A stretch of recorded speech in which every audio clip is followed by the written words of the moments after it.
recommendation I feel like for the service, and certainly aimed at more people to check out. Overall, all that and more, guys, if you enjoy these videos, check out that button. Also, if you're new to the Small Way channel, make sure you subscribe down below. And of course, remember to check out YouTube and Israeli, if you like to learn more. But the join my link in the description down below. First, with Matt Mooney, and Elder Scrolls 6 says he was asked by Variety, what's wrong with this game? They don't know how Howard, things like that. I don't know. Well, Matt Mooney did at least have something to say on the game's second 8 year anniversary since it was officially revealed back June 2018. Yes, it's been that long since the initial reveal. You can see this is going to go on Variety during the interviews. He says, so I can tell you, having visited Bethesda and sat down with Todd and seen Elder Scrolls playing, it's amazing. We'll make sure to announce it and really reveal it at the right time. Of course, it's technically revealed, but you're can't say much more about this game until it's like actually ready to start. I'd say it's important. But I think next time you see Elder Scrolls 6, it's going to be out within like a year from that re-reveal. There's a lot of questions around how they're going to handle exclusivity. Is that going to be Elder Scrolls 6 or is that going to be a multi-platform game? It's really difficult to say because I don't see the game. Also, we got some gameplay trailers from Microsoft after this Xbox showcase for different games. I'm going to go on in the show, but this one I can see Halo can be involved. I mean, obviously things about it. It's just seeing the game demonstrated here. Play the gameplay, 28-minute gameplay demo. Guys, more I'm seeing about this game. Actually, the better looks better. Yeah, guys, there's more than 40 souls for you to find as you play through the single multiplayer campaign here. They have different modifiers you can toggle on or off. So there's many ways you can play through the game. They say yes, multiplayer is here, so any shot runs of exploding thing. One more controversial modifier is the third person mode. Yes, yeah, they might play around with 3 Halo Infinite. It still looks absolutely disgusting. It's just a modifier. It's an option. And yes, there are many people who prefer first person. I know Halo guys like Halo as a first person shooter. Right, at least there for someone who's like, you know what, I'm on PlayStation first person. It's still anything. I'm just making it this way more accessible and interesting as many people as possible.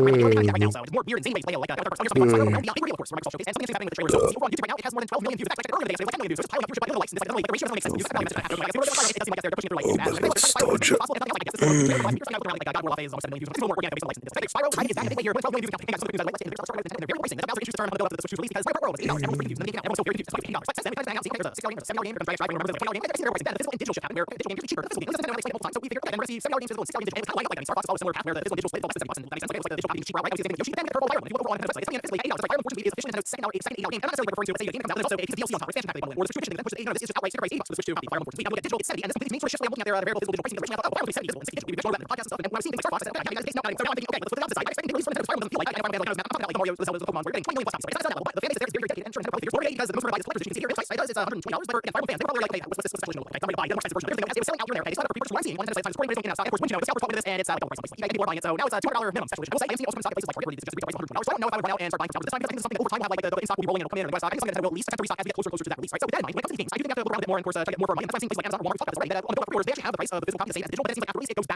I genuinely can't get Dubis Guggenoo out of my head. The actual song is called Guggenoo by Dick Tracy, featuring William Gardner and Sheeran David. And the words Dubis Guggenoo actually translate to "You are good enough," which is nice. It feels like the which straight off the release a couple weeks ago. As calm vocals immediately resonate with artists online. It's so catchy when it's out of place on mainstream rock and it sounds like Cleveland Jr. singing. So it may naturally injury the character with the song. And just like Cosmos on mainstream streaming, Mr. Wizard 1001 seems to be commenting on every video, making this melody clearly ruined algorithms of old who single clip. Plus, hype seems to perform on digital culture. Like 645 AIs for traveling absolute numbers back in 2020. That's because these tracks 40 sounds they fit the sped up expressive versions of songs that feel like hard remixes of Nightcore. After all, Guggenoo might sound silly at first listen, but then you quickly realize it's genuinely catchy and well made, which is why it's the current hype song of today. The words Dubis Guggenoo seem to be a bit confusing, however, which is also why there's so many other names for this meme. Some just call it Dubis Guggenoo. It's much easier to remember in English. However, what I really like about Dick Tracy, Sheeran David, and William Gardner is the fact that they totally embrace this and have released with words laid over by singing. They're completely aware of the success their songs online, and the fact that they want to keep rolling by making names of their own is admirable. There's nothing worse for the other trying to ignore or suppress memes made about them, and so Guggenoo now has an organic feel about it that can't be beat. That being said, because it is being placed off now, this may be detrimental to long-term success. As a song maybe not one day if listeners become so sick of the musical grid that the memes keep pouring out. Essentially, Guggenoo is becoming to a ridiculous degree. As the angelic high-pitched singing is a genuine banger just to do numbers in the world of meme culture, just as hype song before it.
Boy. Just pointless. Boom, boom, boom, boom, boom, boom. Let's see what the gift.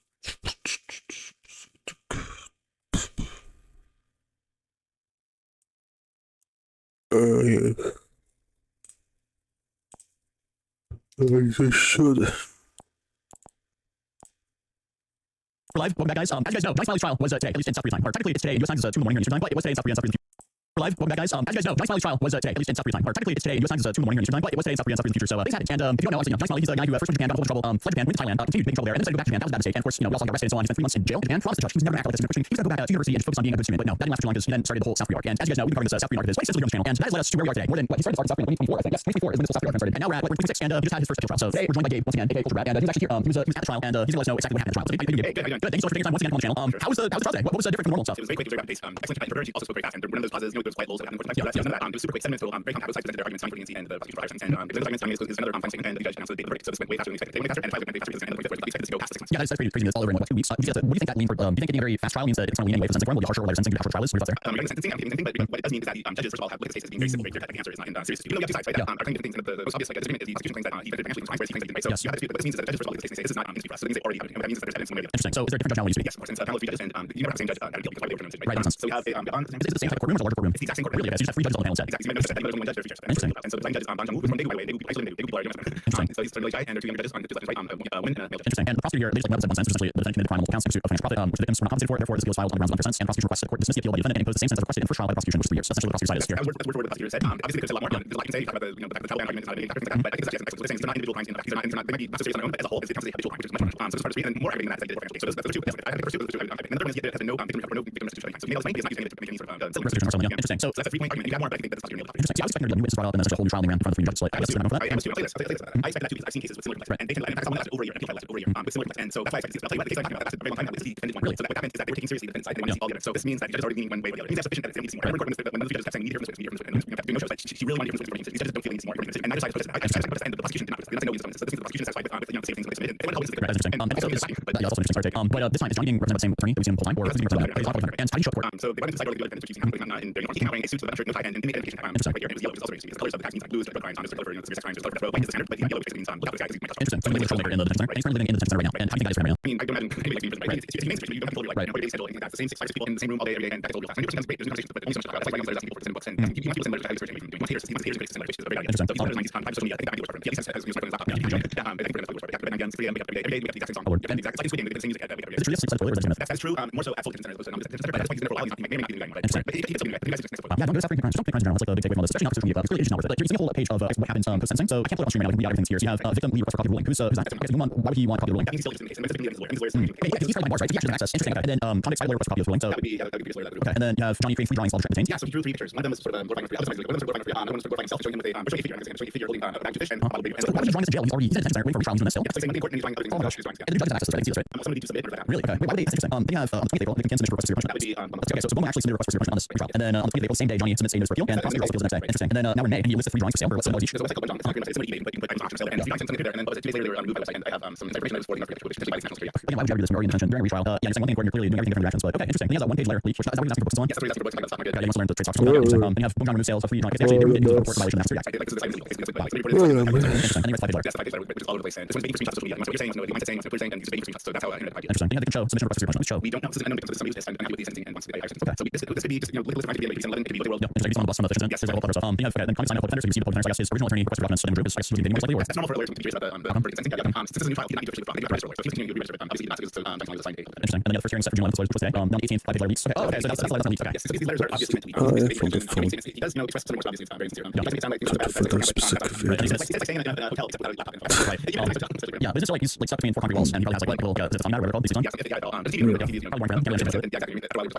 And then yes, other page leaks, and so yeah, he submitted 1, 2, 3, 4, 5 letters of reflection. After he's 5 letters, after he's done the Mercury stuff, and after he's done the fish stuff, and really is it's 2 letters. Hearing. So yeah, now we're kind of today. This will definitely be interesting what happens. So on the 25th, we'll find out. Wow, I'm kind of shocked they made this fast, but I guess we'll see what happens to Johnny Smalley in a second. But regardless, thank you so much, Gabe. AKA Culture Rat. I will link in the comments down below. For helping on the channel, giving us all this information. And other than that, guys, I'll see you guys in the next video. Stream. That's strange. I'm trying to delete the whole search list. But I guess I cannot. For some reason I cannot. I need to delete from the history. What search history? No, it's super normal. Strange enough. Oh, there. It just got ported as well when I had to report the fucking subscription list because there was one missing video. I mean, one missing channel. Every time I refresh it, there was like 509 instead of 510. I couldn't figure out what that was, so I had to just re-import everything. And because the search results, I mean, the search history was just there still. Well, Tonight, police are looking for the armed robbers who held a children's lemonade stand at gunpoint in South Boston. Next morning, that's not on the two kids weren't hurt, fortunately, but they were shaken out. Their father exclusively spoke with Tammy Casa. She went live in South Boston. Story, Tammy. David Lee said tonight that father is very upset, calling this crime outrageous. His children are traumatized. They were robbed at their lemonade stand right behind me in broad daylight, and they want some accountability. I'm just upset with the young children are 11 years old in the middle of broad daylight. A sweet summer afternoon selling lemonade ended here and just believe David, 11-year-old daughter and 12-year-old son. When police say two masked suspects robbed a van at gunpoint. I'm a little disturbed. I'm a little upset about everything. I'm sad. Don't something that should happen. Boston police said it was around 4:40 this afternoon on the corner of East and Is there West. footage of that? Then came back, showed the children the gun, took the cat, and took off along West 94 West Street. Just playing music, playing up, I'm proud of that. I'm proud of them. They can tell that also be smart in that situation. Neighbors, let us awful and scary, definitely something you want to come home to after night. And yes, it's disappointing on Park Street. It was people out, people happen. Children and others in the community usually come together for lemonade and learn the value of work now. They're learning writing lessons, crime. They should never have to experience. It's outrageous that in such a community that we now something like this happen. I think we need more friends around North this never happen again. Boston police is investigating, and the children's parents want to warn others so they can all have a heads up and be aware of their surroundings in this community. Reporting live in South Boston, Tammy Casa, WBZ News.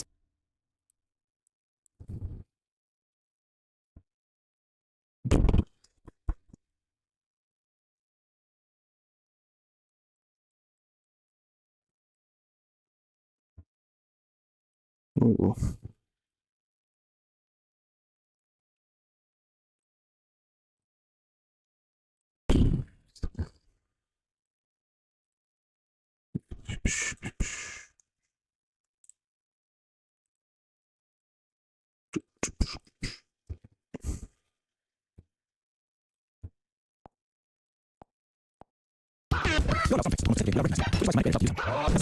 Like the Windows XP error sound.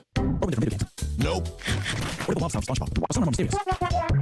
Who made this? Where did it come from? Let's go through the origins of some iconic sounds. Start with one that are big for 1995. Do you recognize it? It seemed quite some heavy use last year. Used when something fails. Or really anywhere. The fa originates from a creator called Tadion. What I think for shouting fa or fa in skits. And after a while, he started using his own fa as a sound effect. Another reverb and echo to it. He did this to several fas, like this one, or most famously. And he used this as reaction sounds In in his own skits. That's kind of where I'm at. You'll pick it up. I've never had people pick it up, start using it themselves. Man, I'm not a fan of this rhythmic style of editing. It's just kind of obnoxious to hear it. But yeah, moving on.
Even speeding up solves the problem of how obnoxious the editing is, but it's not quite there. It's still kind of annoying to listen.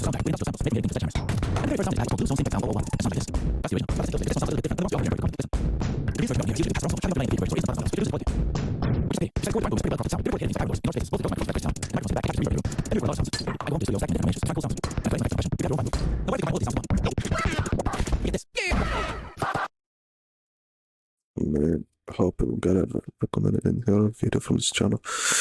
The video was totally fine for what it is. Doesn't mean I enjoy the fucking editing style. It's just the editing itself for the visuals fine. It's just the audio is so obnoxious to listen to it. Just man, just keep adding a bunch of effects for just to keep it in sync all the time. Just I'm not for I don't know. I guess entertainment. It's what it is, and then they fucking name entertainment.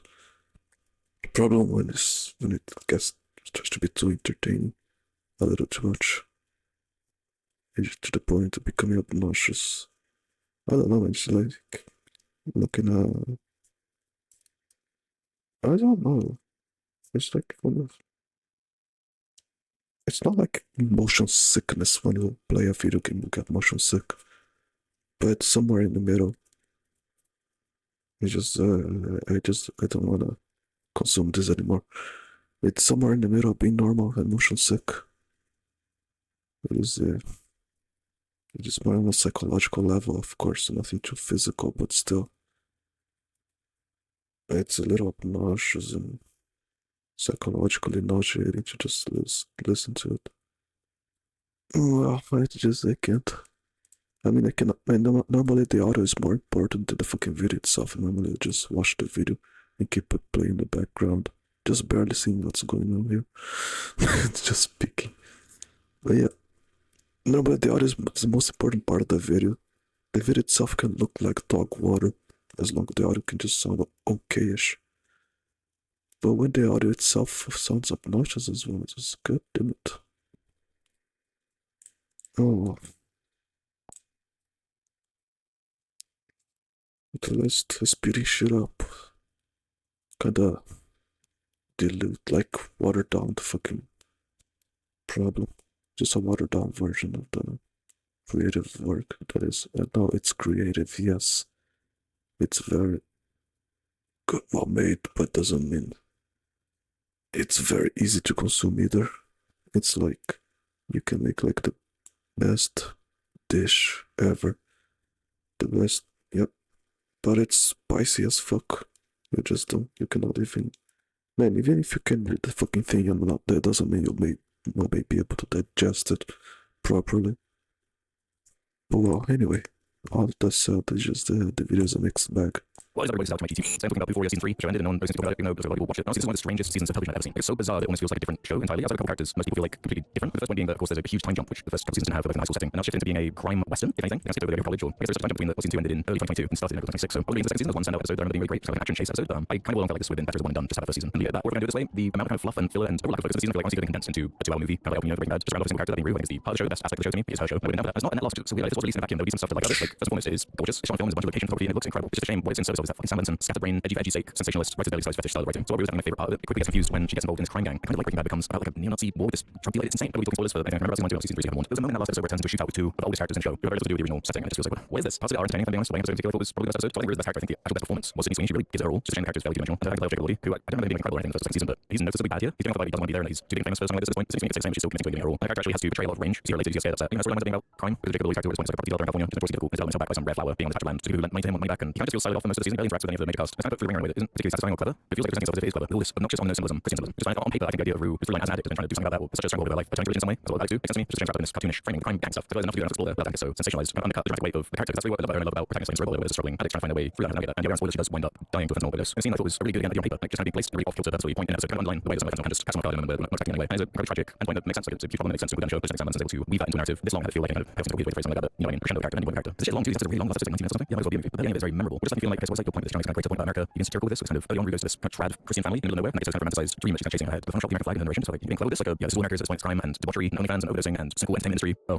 wait, I did that commentary. It just felt like the commentary side kind of usurped any of the character work with the character arcs. With back to Jacob character, bringing back into symbolism. He wasn't being very live. It's like taking time long to like a cube there to be live. He's like a day's worth of air to convince Cassie to hand his money with it. But it's strange just like rattlesnake winds up going down the pipe and biting him to death while he's very live. So the snake symbolism is a burning bush sequence. It's extremely unsubtle one of those kind of stuff. It's kind of like a really show without using symbolism. It's like, I get it, I get it. Can we do something now? One of the characters is this villain. I don't know. The crime lord of the strip club winds up getting Rue working for him. That's just reminding me of them. I remember the first season having the amount of gross out moments. I think at least in every episode there's like feces or puke called Saxony Gross Disgusting, just kind of for the sake of it, and it's brave and it's messed up. Which is also to me when you have like a character like Jules, who might as well not been in the season. She's very into being this sugar baby who like I'm not even say that nothing happened to her. She has a few interactions with like other characters, but Stella didn't know what to do at this point. It's kind of weird how like every major female character in the show is kind of like relegated to like some kind of sex work, kind of on purpose. One of the things about the seasons was the amount of these same female characters kind of will something is like contrary Americans with what it does to you, the American dream in reality. Doesn't everybody do sex worker? Feel like Maddie starts off as more of a talent manager. She shifts into being a OnlyFans manager and winds up being Cassie's manager, and she gets dragged into all kinds of stuff. She's like, what the hell is this? And a lot of the performances are good. There's something kind of morbidly entertaining about it, but I also wouldn't call it good either. It has some qualities to it, like some of the opening sequences of episodes, like flashback montages, kind of the first season, but filling like the character and the backstory. And that's cool, interesting. But it's just so confused and unfocused and so different, which isn't necessarily a bad thing by itself. Because I wouldn't do the same name at that point. That's like branding of the reality show. Kind of like missing seasons worth of context would be in between this and season 2. There's the Bishop character who kind of works under Alamo, and he's kind of a cool character that feels misplaced in the show. Kind of feels like straight out of anime or something. I mean, yeah, it just kind of starts morphing into this exploitational, almost like Tarantino-esque crime shootout type stuff. It's just like, how do we get here again? What the fuck are we doing? And it was always a common character when it always appearances in the seasons. But again, I'm not sure what we're trying to say with this character who's kind of religious until what happens with Rue, where he abandons his faith, makes a sort of shotgun, puts on his old military uniform, and storms Talmud's strip club. It just felt like we don't need this in the show. That's not what this is about. Like I mentioned, Sixteen performance being good as Cassie, what they do with her, the way they portray the stuff is so, oh, this is gonna piss people off kind of energy. The entire set piece is being dedicated to showing off her ass and her boobs and being so over the top and sexualized with it. It doesn't have any character at the heart of it. The reality seems to be a little bit actually. But in previous season television, in its extremeness, so taboo that we're doing this. Particularly after every episode where something quite sexual that happened. We're trying to look for and sharing, oh, this actually happened in the show. It just feels cynical and all the conversation trying to make on like sex workers and OnlyFans and exploitation in general. It's kind of using Sydney Sweeney in the same way that Alamo character is using abusing women. It just feels like it's kind of being tone deaf and throwing everything it can out at once. Like, yeah, you can find me here, or like, oh, this is here, right? But here, there's a crazy nudity, which is like it's extreme. Someone's doing poo in toilets. Look, there's a neo-Nazi and people's fingers being cut off. It's like, what the fuck is this thing about? I guess the last major character that wasn't abandoned is Lexi, who's the plot thread that Sam likes talking about the commentary on the entertainment industry, so in California. He's an assistant to the demanding showrunner on a TV show. She's kind of isn't the only sensible one. She's kind of come across like a dick. Again, kind of stripped of any complexity and just one note. I want to know everybody. Okay, it's not really strong feeling with her. She doesn't bounce off any character in a very interesting way. She's really interesting. I've rocketed these characters. It's like it's very little to break down. How long that runtime is really accomplishes very little. I do really feel like you can strip out all the fat, just make it a long movie or something. It was some mindless entertainment film, but at the end of the day, it's like Sandman and Sinning is way through this. It was definitely at its best in that first season, which was probably exploring the addiction side and getting a bit more dreamlike creative with the imagery. She had little flashes here and there. So, oh yeah, that was what the show was. Yeah, we're just unfocused, so a waste. I think we look at the stripper getting BBL subplot, more attention and focus than fucking Jules. So I feel like it's all over the place in the same way the show is. I mean, your thoughts on the way it's wrapped up. I feel like all the ways you've made a season. This much later, this is one of the corniest, rushed and not the characters approach, despite some of the qualities. Oh, and I have mentioned the sword, of course, which very much feeds into how different it feels in those first seasons with Labyrinth not coming back and Hans Zimmer coming to fill shoes. Like really thought Hans Zimmer was fucking bad, but he did not complement the changed the tone so much, trying to make it big cinematic in a way that didn't complement in the same way that Labyrinth stuff did. Probably part of his identity. It kind of really made it pop whenever his music would come in, and so there's kind of deeper detail what happened there, but it goes to show how much a musical identity can be responsible for feeling or show or movie or whatever, and you really feel it when it's absent. So yeah, that's how long this last season, but I think that's again kind of got too big for britches at some point, which is say one season mostly. And then thoughts, see you next week. Bye. In 2024, I went on a little road trip to the UK to show my Dutch Only quick, hold on. The audio is not as loud as the previous video. So yeah, it's cutting a lot of quote unquote silence, but not. It actually wasn't. Okay. It's just the audio is lower in volume, so I'm just post a little down. Maybe 2.5 is fine. In 2024, I went on a little road trip to the UK to show my Dutch friend the good, Maybe not. Okay. the bad, and the ugly. Speaking of ugly, I'm originally from the UK, so whenever I'm there, I always try to take the time to go to my hometown to visit family. Wait, I mean the city we're from is ugly, not my family. Oh my god. So spoilers, I don't really like SoCon-Trent, but I do want to acknowledge that I am biased against it. You know, all those depressed teenager years. So it definitely has an extra layer of man. I really don't want to be here for me. It's still pretty bad though. Welcome to SoCon-Trent. We got pottery. Wait. Welcome to SoCon-Trent. We got pottery. Wait, we don't do that anymore. Stroke-on-Trent. What? Defibrillators. Gambling. The goth shops are pretty cool. Like, but ironically, I wish we had more of those in Germany. Yeah, like I really want to spend the entire video shitting on this place. Like, it's not like every single corner is like this, just like most of it. There's actually this somewhat jarring juxtaposition of one or two pretty nice looking streets right next to just pure desolation. I do want to specify that I'm mostly talking about the city center here, because that's where I spent most of my free time growing up. You know, the 10% of the time that I wasn't holed up in my room on the internet. I mean, in hindsight, can you blame me for wanting to escape the internet when I lived here? It's not even like, oh, now that I'm an adult, I can see all the bad things. It's literally been like this for as long as I can remember. Actually, no, it somehow got worse. The sad thing is, it's not even like the city hasn't even been trying. Throughout my life, there's been countless renovations, new projects built when they don't get cancelled before even starting. But it's like trying to teach an old depressed dog new tricks. The city just refuses to be revived. It's like it's just as depressed as the people who live there. I'm not smart enough to theorize exactly why it's like this. I think this is just a common fate of industrial cities, especially those that used to be famous for something that's either not needed anymore or is since manufactured somewhere cheaper. And it's definitely not a UK only thing. Trying to bring back a city from that and give it a new purpose is objectively a difficult task. Personally, if I may be so bold, I think it would help if we would focus on the one single good thing that comes out of Stoke-on-Trent: the oat cake. The oat cake is the epitome of British food. A cheaply made bread thing that you can fill with pretty much anything you want, and it's damn good. If we simply shift the purpose of Stoke-on-Trent away from being the place where you get a cheap hotel in when you go to Alton Towers and focus all of our marketability entirely on the oat cake, the city would be restored to its former glory and everyone would become rich overnight, in my opinion. So back to the road trip. After our quick stop in Stoke, which Tim loved by the way, we headed to Manchester for the concert that was the original reason we came to the UK in the first place. And the 2 nights we spent there were kind of a blur for some reason. Tim tried to done a kebab the exact way you're supposed to at a normal time of the day with a very clear head. I think he liked it. I don't remember. Oh yeah, also the Stardew Valley concert was really cool. It was in a small cozy concert hall. The audience was great. Many tears were shed, and it marked a really nice middle point for our journey. I absolutely love Manchester, by the way. Real quick, I'm not trying to compare Manchester to Stoke here. We just went to Stoke, then Manchester, then back to Stoke, so it fits in chronologically here. But yeah, tons of stuff to see and do. Generally cool events and vibes. And personally, I actually recommend it over London if you're thinking about visiting the UK sometime. Like London is cool and all, but it's very, very different from the rest of the UK and extremely touristy. Not that Manchester isn't touristy in some ways, but you do get a more authentic UK experience there, in my opinion. Just make sure to stop by Stoke-on-Trent to buy 150 oat cakes. So this video was voted on by my patrons. I often do little polls over there to help decide what videos to make next and other decisions related to my art and stuff. So if you want to get involved or just generally support my stuff, consider checking out my Patreon. Sorry, this one's a bit shorter. The next part of the road trip story involves our first camping experience that definitely did not go very wrong and needs its entire own video. Thanks for watching. Don't forget to buy my video game as well as 300 oat cakes. No. Yeah, when I see people glazing on the United Kingdom, they literally live in London. They barely ever go to other cities. Oh well.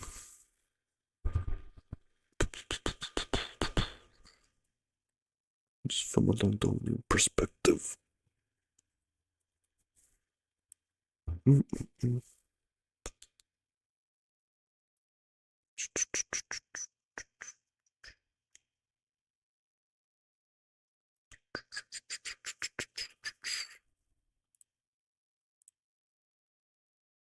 My first furry con went horrible.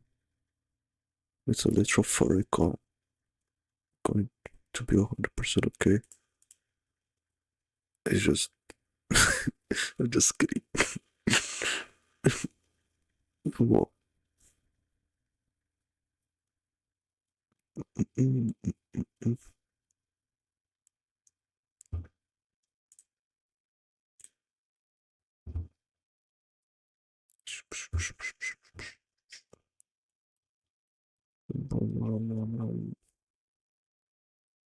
Okay, yeah, 2 videos didn't appear here. This one did, those 2 didn't. So, well.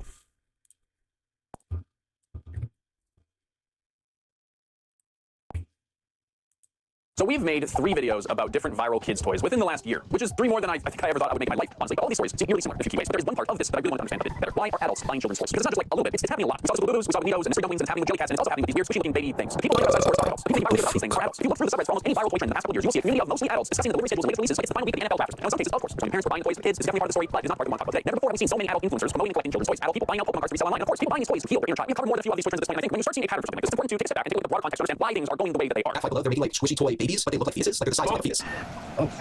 Oh no. Oh god. Of course, I think by that. I've been interested in children's toys for a long time. Pokemon had an adult following, but you may argue that a game aspect might contribute to the more sophisticated clientele. The products like fidget spinners and Tamagotchis and Beanie Babies have always had some kind of appeal amongst adults. Because it makes something appealing for kids, also makes it appealing for adults too. Interesting and colorful collectible characters don't stop being interesting and collectible because of a certain age. Apparently, as many as 35% of adults purchase a toy for themselves in 2025. The phenomenon seems to be getting only more common as time goes on. So I think the true difference today from say 10 or 15 years ago is that today toy and game companies have created more addictive toys through manipulative marketing tactics, and they're making kids and adults more likely to buy them than ever before. Scarcity marketing is everywhere now, and it's amplified hugely by the internet. Videos of people lined outside department stores pushing each other out of the way and buying each other to get on these toys make people feel like they're missing out, which leads them to go out to the stores to find them for themselves, which creates a loop which makes the situation worse. So on top of this, collecting has become an entrepreneurial venture with scalpers buying up stock and reselling products online just to make a quick buck. And gambling, blind box packaging gives people the incentive to compulsively buy until they find a rare or special version of the thing that they're trying to find. Out of nostalgia, a lot of these products with the sensory tactile elements that some of these toys employ. It's easy to see why people have gravitated to these toys in the ways that they have. It's not that adults are buying kids' toys. It's that the toys of today have been specifically designed to hack into our psychology so that we keep buying more. But I think we need to talk about some of the most egregious players in this whole story. Now, probably the most easy demographic to explain all this is the scalpers. These are grown as adults buying out entire shelves of products for sole purpose of making money reselling online. In this category also include influencers who capitalize and monetize the scarcity of toys to create content out there unboxing on the internet. Today, there's a legitimate business model around the buying and reselling of viral products on the internet. You know, having a global marketplace connected through easy paying services and shipping services makes today's side hustle basically anyone can do from their couch. But if you add on the social media layer, it just makes way more sense. In every single one of these viral toy trends, the most viral kind of video that exists about them is the one where the creator unboxes the most of that, right? It's all about scale. The internet has to be the most extreme version of whatever it is that you're talking about. These videos just further feed into the hyper-consumerism loop that these toys are built upon. These videos show that the way that we consume these products is mindless, but it is about quantity, not quality. There are hundreds of thousands of videos out there that basically just say buy more stuff in more or less words. But the scalpers and influencers aren't people who keep these trends alive. They make the loudest, the greediest, but they are just the tip of the iceberg, which is actually made up of mostly normal people becoming enthralled with the energy and chaos that these cycles create. It's like a video of like 500 people lined up outside Target. The first video is like, what the hell are you doing right now for? And people come to like, oh, Pokemon cards, and then other people like, oh, Neatos, and other people like, oh, yeah, it's like, oh, there's so many, like, we do not have like the filling capacity for all these different people, and all of these like trends that were decided based on specific data for specific niche audiences and perfectly printed the right amount so that they It was for a video game console. Fair. I guess it's more fair.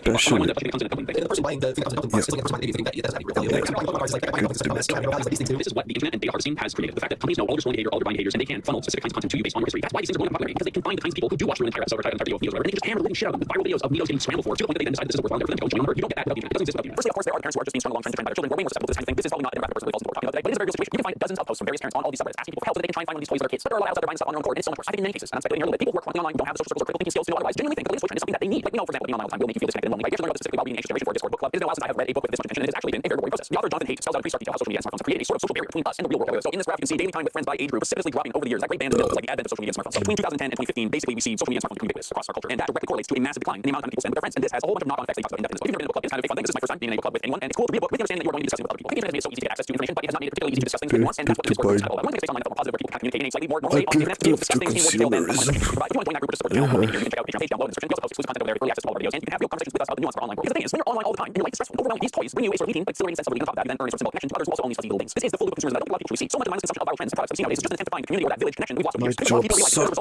My job sucks. And I need to cope. My job sucks and I need to cope. And I got money for that.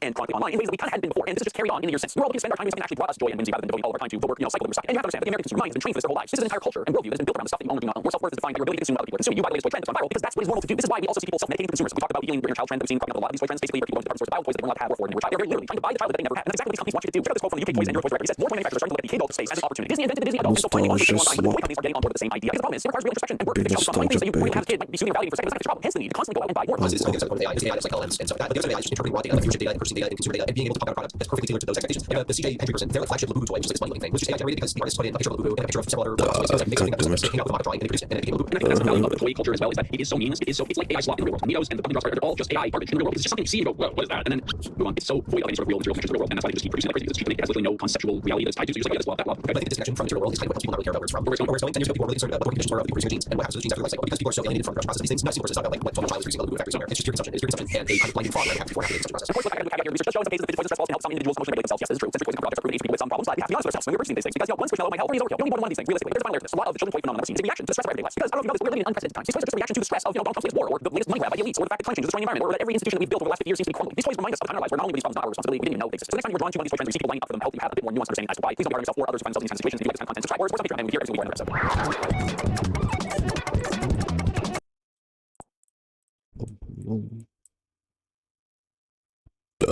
Sadly, in a way. Well, there are cheaper ways to do that. To just fulfill your nostalgia. For your hunger for nostalgia. Oh. There are much cheaper ways that doesn't feel like you're getting scammed on a gameplay scheme in disguise. Fair enough.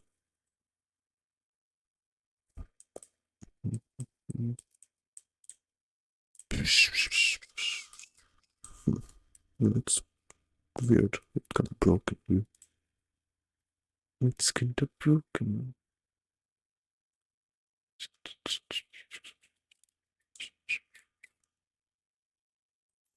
What's there anything else here?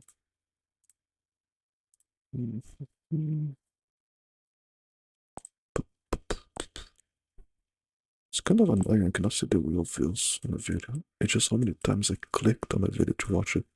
It says that I clicked it twice here.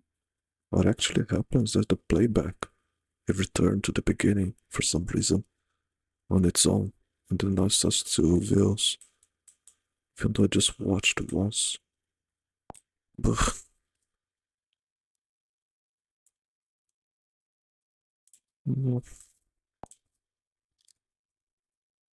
oh, fuck my VPN.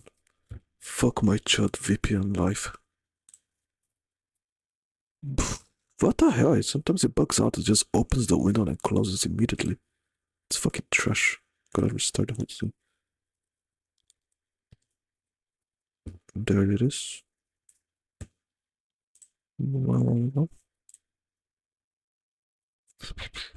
Fuck my big chunkus VPN life.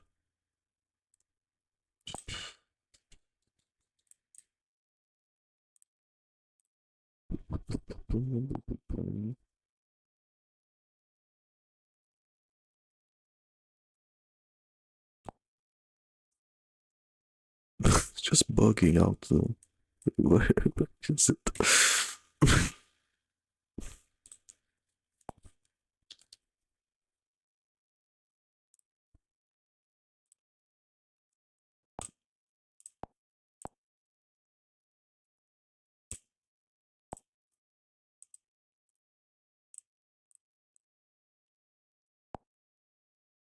I'm sure you found yourself scrolling Twitter, Instagram, Toy House, or whatever else before and run across the label 16+ suggested. It's an incredibly common label to use, and one that when younger I myself used. As I've gotten older and seen more teen artists using this label, I've come to question what it means and why people choose to use it, which has eventually led me to viewing the label negatively. I wanted to share my thoughts on why I disagree with the use of this label and try to bring another perspective to the community. Before I get into talking about why I think it's bad, I want to specify a little what I'm talking about and why people do it. Accounts that post with the label suggested 16+ often portray sexualized characters without explicit NSFW. Often that includes thick thighs, large breasts, thigh and boob highlights, fishnets, revealing clothing, and etc. Individually, none of these things are inherently bad and inappropriate to draw. Drawing a curvy character is not inherently NSFW, and I'm not trying to suggest that certain body types are inappropriate. NSFW, and I'm not trying to suggest that certain body types are inappropriate. Nor am I trying to police artistic nudity, VPN is slow. Which is its own separate discussion. Or the issue I am discussing is specifically the collection of suggestive or not safe for work themes together in every single drawing shared with an audience of minors. Artists often think that by not showing explicit genitalia or overtly sexual acts, they're not deemed worthy of the 18+ label. Conveniently, this allows a perfect door for minors who want to draw suggestive work to make it without being criticized. When these artists are eventually criticized, they sometimes argue that their work isn't sexual, and it's just body types and clothing. The thing is, when you combine several attributes that are often sexualized with a sexual expression with blush and averted eyes, it sends a signal. So if you establish that this artwork is sexual in nature, then the next question becomes, why are people making it? Children are incredibly impressionable, including teenagers when I say that. Monkey see, monkey do, and what is shown to teens is what you create. Sexual artwork tends to have high engagement on social media. For young artists who dream of having an audience or making money from art or being like their inspirations, suggestive work becomes an easy way to get more eyes on their art. Once this content has been established as normal to a kid, they don't see it as weird anymore or something that they should be sharing, which is why a lot of especially 16 to 17-year-olds decide to create this content. They already view it as a normal thing to share and often don't feel it makes a difference because they're smart enough or mature enough to not be in unsafe situations. But labeling content like this doesn't just impact the artist, which I'll detail more in a little bit. So with minors feeling like it doesn't impact them, why wouldn't they sign themselves up to draw sexual content and get more attention for it? Well, that's what I ultimately want to talk about. People often choose 16+ when they're 16 or 17, sometimes very soon after they turn 16. This very action implies a waiting and impatience to create sexual content, even when there's no real place for minors to be creating and often selling such work. My first issue with the 16+ label is that it removes sexual content from solely adult spaces, blurring the lines of what is okay to be shown to minors and what isn't. Who decides when that line is crossed? What separates the suggestive content that a 16-year-old is able to look at versus a 17 or 18-year-old? On the other hand, having 16+ as a label allows for wishy-washy discussions of what is too pornographic and allows people to essentially post whatever they want so long as it doesn't contain explicit genitalia. When the border between what is allowed to be shown to children and what isn't is blurred, it becomes confusing and can encourage unhealthy relationships between minors and adults. Unfortunately, this is something that the online artistic space is notorious for. A lot of you who are older in this space will probably remember the onslaught of suggestive animation memes that were shared in the late 2010s. This content normalized mature themes to extremely young audiences, established connections between the adults creating them and the children watching them, and encouraged other young artists to mimic these animations. Several years down the line, I think we've seen a lot of the impacts of those actions. I understand that some people will argue that 16 is the age of consent in some states and countries, but 16-year-olds cannot make their own medical decisions, sign binding legal documents, hold hazardous jobs, buy alcohol or drugs. They cannot vote, and usually they can't even call themselves at school. While I understand that this is a point that some people will use, 18 is almost universally considered the adult age in many places where a person becomes old enough to make strong decisions for their future. There's no complete rulebook for what is allowed to be shown to 16-year-olds, which is something that the users of the label suggested 16+, as well as bad actors in the community, actively benefit from. If you really consider the reasons for using this label, you're either an adult actively and deliberately choosing to expose younger children to sexual content, or you're a child looking to benefit from the increased attention or profit you gain by posting it, neither of which should be valid reasons to perpetuate the cycle of normalizing sexual content to younger and younger audiences. Now, it's probably an important time to mention that public execution is not the way to fix the issue. Call-out documents, exposés, and cancel videos will only encourage more defensiveness and anger, often something that can drive creators to be more set in their ways. The way to growth is through understanding and education. This is where I want to lead into a further point. For those minors who choose to use this label, you do not only impact yourself, your actions impact an entire community and a cycle of behavior. On how this label impacts yourself, one point is that when young creators post their own content, i.e. story or OC content, and receive relatively limited reception compared to sexual artwork, it breeds the idea that the child's worth is only within sexual content, a dangerous mindset to have. If you are a minor who posts this work and feel as though you are safe and viewed as acceptable to share, then you have already been subjected to the consequences of the normalization of this content. The normalization happens so subtly and often from such a young age that the mindset becomes subconscious. Even nowadays, when I see sexual animation trends posted on TikTok, the comments always seem to be, you wouldn't have lasted a day in 2017. But should that be the goal? Is the sexualization of artwork made by 13-year-olds the goal, or is there a problem to be addressed here? Now, on to how this label impacts those around you. For one, for bad actors within the space, seeing a 16-year-old posting sexual artwork is a signal that this content and discussion has been normalized to them. When approached by an adult regarding sexual material, there will often be less alarm bells rung. This is used as a tool by predators, and oftentimes the impacts can only be seen in retrospect. Additionally, 16+ acts as a euphemism that lessens the nature of posted content, which often leads to children even younger than 16 thinking that they are close enough to view it. While this may still happen with the label of 18+, 18 is treated and seen as a major stage of development in life, unlike 16, which makes that line harder to cross. Whereas what separates 16 from 15 from 14 feels like less significant of a line. I know that people will say it's not an artist's job to parent kids on the internet, and that some people ignore the label no matter what is there. And if a child actively chooses to ignore label, ultimately that is on them and their parents. But the impacts of labels we choose should still be considered. Otherwise, why put the label there at all? Knowing how people in this community respond to nuanced issues, I'd like to provide a couple additional thoughts. Most critically is that even if you agree with the subject of this video, it should not be a reason to attack, harass, witch hunt, or blatantly disrespect any artist you see online. Not everyone who uses this label is Satan, and my main reason for making this video is because this label has gone so common that I don't think there's any thought put into why people use it. Explaining something calmly to someone, seeing them not take well to it, and immediately switching over and writing the cancel document is also not productive. Change is made slowly over time, and some people will still choose to use the label. I just wanted to provide my personal reasons for not using it. The way forward is through education, discussion, and open conversation on points for and against any given issue. Funny enough, my own personal art account has a 16+ safer work label. Why? Because I do still occasionally discuss more mature discussions of mental health or otherwise, and would overall prefer a slightly older audience on my work. But that comes with me not posting any suggestive work I create and keeping it off of my account. With all that said, I hope you can consider what was discussed in this video, and I'd appreciate if you shared it around if you believe in what was talked about. Thanks for watching. Mm.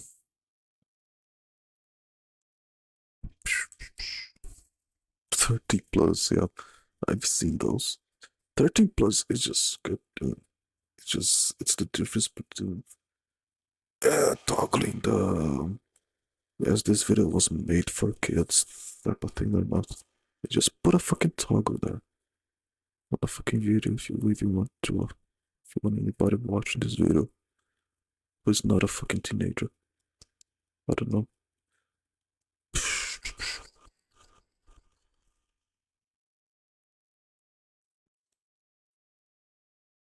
Well, TLDR is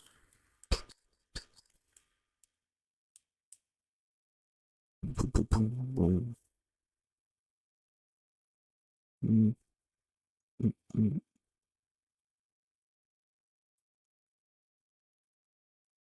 Oh well, TLDR is why give internet access to minors in the first place. Why? Why? God damn it! It's just lack of parenting sucks. Oh, sucks. It sucks. Lack of parenting. And then when they go to the internet, they gotta be told what or not to consume. Going to internet somewhat like going outside, unsupervised. So some kids will be well behaved and know where to browse for stuff they might find entertaining. Others may think they do, and others don't really give a fuck.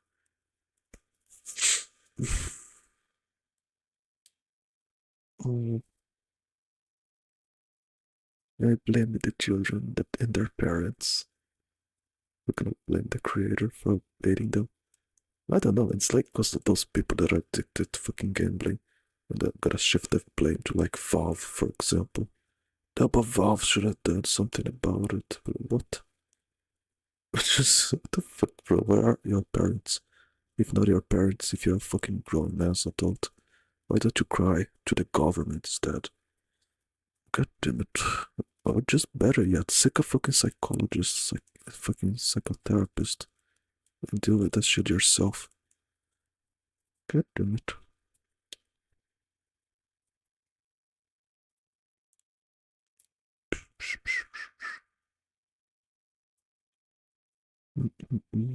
Cannot just blame one side. That guess side has a. It's more like a shared responsibility type of thing. In that way. In that way, you cannot just blame one side for that. Or the other.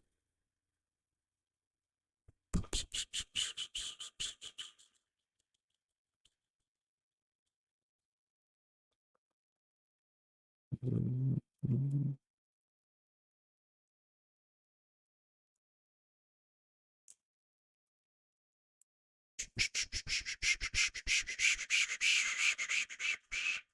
think this is the cutoff point. Not much else there's personally interesting here.